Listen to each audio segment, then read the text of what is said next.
बड़ी खबर के साथ जो रांची से सामने आ रही है। छात्र आंदोलन का आज 19वां दिन है और अपनी मांगों पर छात्र अड़े हुए हैं। आंदोलन उनका लगातार जारी है। छात्रों के आंदोलन से सरकार जरूर घबरा गई है और पुलिस देर रात छात्रों के आंदोलन में घुसने की कोशिश कर रही थी। पुलिस ने छात्रों से उनकी डिटेल्स ली है। अब ये डिटेल्स देखिए, उन स्टूडेंट्स से आखिर क्यों ली जा रही है, क्या इसके पीछे रीजन है, ये देखना होगा। फिलहाल बड़ी जानकारी ये है, छात्र शांतिपूर्वक आंदोलन कर रहे हैं।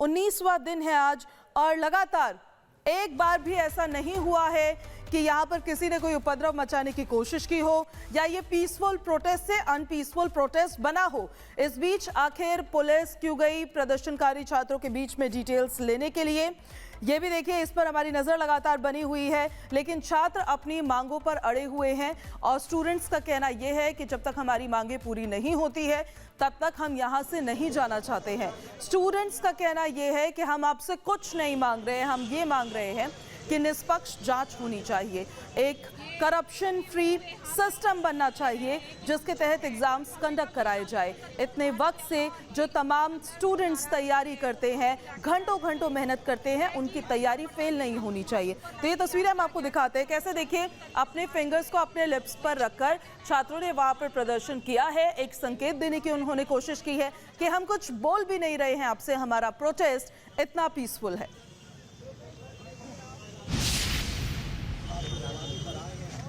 ये साहब भी हैं, CTSP भी हैं, ADM साहब भी हैं। भूख हड़ताल में जो हमारे बंधु बैठे हुए थे उनसे बात कर रहे थे कि आप लोग हड़ताल तोड़ दीजिए, जाइए पढ़िए।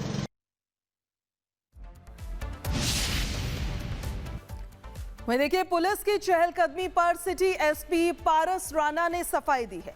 कहा कि हम तो बस व्यवस्था को चेक करने के लिए गए थे, किसी को हिरासत में हमने वहां से नहीं लिया है। उनकी तरफ से ये जानकारी दी गई है और उन्होंने बताया ये कि पुलिस उन प्रोटेस्टर्स के बीच में सिर्फ इसलिए गई थी ताकि हम ये जांच कर सके कि वहां पर तमाम जो स्टूडेंट्स बैठे हुए हैं वो स्टूडेंट्स ही है या फिर नहीं है, ऐसा उनकी तरफ से कहा गया है। सफाई देते हुए उन्होंने कहा है, क्योंकि सवाल इस पर उठाया जा रहा था कि आखिर देर रात पुलिस क्यों पहुंची है स्टूडेंट्स के बीच में। अगर आपको चेक करना है, चेकिंग करनी है, आपको डिटेल्स भी लेनी है, जानकारी निकालनी है, तो वो आप दिन में भी कर सकते हैं। आखिर रात का वक्त आपने क्यों चुना है, इसी को लेकर उनकी तरफ से ये सफाई दी गई। क्या कहा उन्होंने, सुनिए जरा। नहीं उठाने के लिए कोई नहीं आया था। कैसी बात करे, वो भ्रामक तथ्य है। मतलब कुछ वीडियोस को वायरल करने के लिए, मतलब ऐसी, मतलब अब है कितने सारे इंस्टाग्राम इन्फ्लुएंसर्स आ गए हैं। अपनी वीडियो को उनको एक बढ़िया मौका मिल गया कि प्रशासन आ गया, उसमें अननेसेसरी की एक मतलब अफवाह फैलाई जा रही है कि अभी उठाने के लिए आगे, उठाने के लिए आ गया। नहीं, उठाने के लिए नहीं आए हैं कि हमारी टीम आई थी, छात्रों से जो है प्रशासन की टीम बातचीत करने के लिए आई थी। तो राज्य में देखिए, छात्रों का आंदोलन और अनशन लगातार जारी है और उसी जगह से हमारी एक एक्सक्लूसिव रिपोर्ट हम आपको दिखाते हैं। छात्र यहाँ पर सो रहे थे, लंबी कतारें लगी थी। अब 2-4 ही छात्र आपको दिखाई दे रहे होंगे, लेकिन कैसे इस आंदोलन को हाईजैक किया जा रहा है, छात्रों को परेशान किया जा रहा है, उठाया क्यों जा रहा है, ये शायद छात्रों के और हमारी भी समझ से ये परे है। जो देखिए, जवान तैनात किए गए हैं देर रात आंदोलन में, इन जवानों को आखिर देर रात यहाँ आंदोलन में लगाने की जरूरत क्यों पड़ गई, इधर भी दिखाइए। जो देखिए आंदोलन में तमाम यहाँ पर देखिए पुलिसकर्मी, बाहर भी आपने देखा।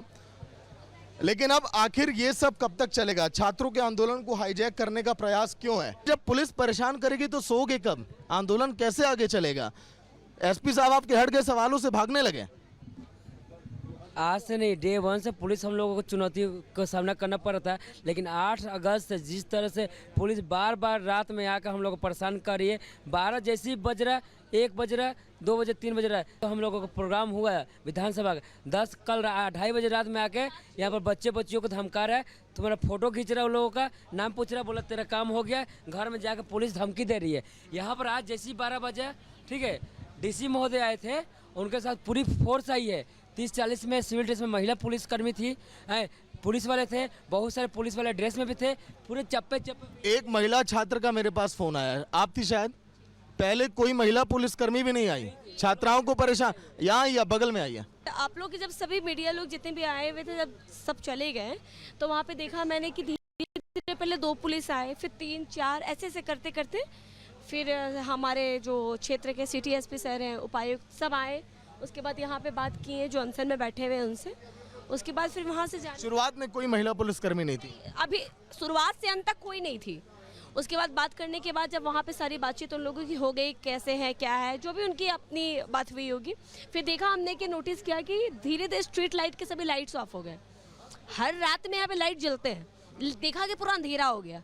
तो लोगों में ऑफकोर्स इतने रात में थोड़ी छात्रों की तादाद थोड़ी कम है, तो लोगों में एक डर हुई। उसके बाद धीरे धीरे लोग इधर उधर फ़ोन करने लगे। कुछ लोग एमएलए को फ़ोन किए, कुछ लोग न्यूज़ मीडिया का फ़ोन किए। उसके बाद जब भी कुछ सवाल कोई स्टूडेंट कर रहा है, जैसे भैया लोग कुछ भी बोल रहे हैं, तो पुलिस के द्वारा ये जवाब आता है कि तुम लोग नेतागिरी मत करो, नेता मत बनो, नेतागिरी मत करो, पॉइंट पे बात करना है। तो हमारा कहने का मतलब है स्टूडेंट कुछ भी बोले तो नेता हो जाता है। राज्य में देखिए, छात्रों के आंदोलन को लेकर झारखंड में सियासत और सरगर्मी लगातार तेज होती नजर आ रही है। जो मुख्य विपक्षी पार्टी है बीजेपी, प्रदेश सरकार पर जमकर निशाना साध रही है। क्या कुछ कहा गया उनकी तरफ से, सुनाते हैं आप। भाई, रात के अंधेरे में चोर चुहाड़ को उठाया जाता है। अपने ही झारखंड के छात्रों को, अपने ही घर के बच्चों को इस तरह से रात के अंधेरे में उठाने का प्रयास करना, ये कहाँ से? भाई, मुख्यमंत्री जी को भी समझना चाहिए। गुरु जी का नाम लेते हैं जो आंदोलनकारी रहे हैं। आप एक आंदोलन को इस तरह से सम्मान नहीं कर सकते हैं।